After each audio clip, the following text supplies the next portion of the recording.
Fears over increasing numbers of migrants approaching EU borders sparked calls for physical fence and walls in Brussels today as EU leaders tackle the second day of the Council summit. EU leaders are meeting for the second day in Brussels today to discuss migration policies and the ongoing crisis at the EU border with Belarus. The bloc is accusing Belarusian President Alexander Lukashenko of illegally pushing migrants to the EU at the border with Poland, Latvia and Lithuania. Lithuania's President Gitanas Nausėda said on Friday the EU needed to swiftly overhaul its asylum laws and erect a fence to defend itself in the short term from Belarus, which he said was weaponizing migration and pushing people into bloc. We also should talk about a physical fence of physical border, which is extremely needed as a short-term measure, Mr. Nausėda said on arrival for a second days of talks among the bloc's 27 national leaders, long divided over how to handle migration. Because nobody knows what will happen tomorrow. Maybe there will be 3, 4,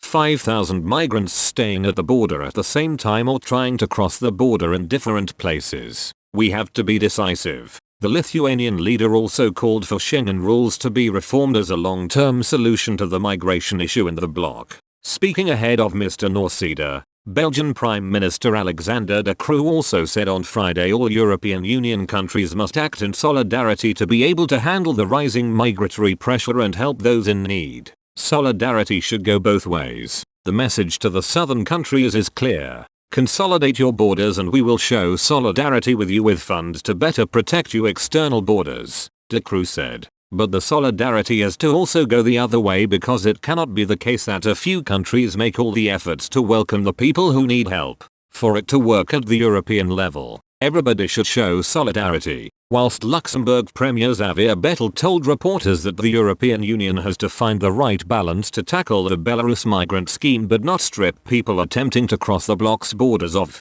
their fundamental rights. He said, these people are not being treated adequately, also by various European countries, and I am convinced there is room for improvement. All measure we take must be in line with human rights. We cannot simply strip people of the most fundamental rights, the right of asylum. An orderly migration must remain possible. We need to find the right balance. The sensitive and divisive issue of handling refugees and migrants reaching EU territory is high on the political agenda of the bloc, which has recently noted increased arrivals via Belarus and blamed Minsk for orchestrating that. European Union foreign ministers debated new economic sanctions on Belarus on Monday, including on airlines, to halt what Brussels says is a deliberate policy by Minsk to fly in thousands of migrants from Iraq, Iran and Africa and send them across the border. Belarus President Alexander Lukashenko denies this and has blamed the West for what he says is a looming humanitarian catastrophe this winter after migrants were stranded on the Belarusian-Polish border.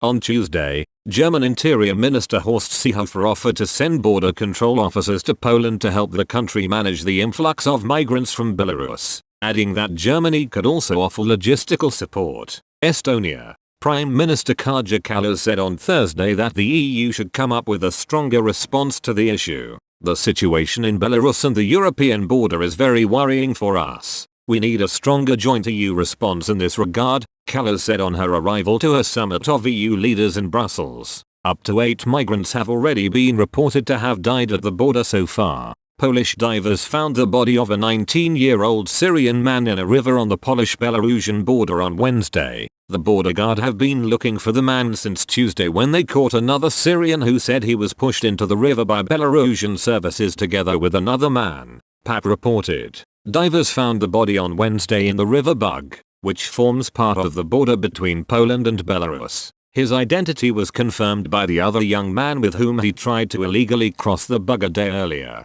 We also found documents on the body, so there is no doubt that's the 19-year-old Syrian citizen, Lublin Region Police spokesman Andrzej Figilek told PAP. He added an investigation would be conducted into the death. Rights groups have criticized Poland's nationalist government over its treatment of migrants at the border, with accusations of multiple illegal pushbacks.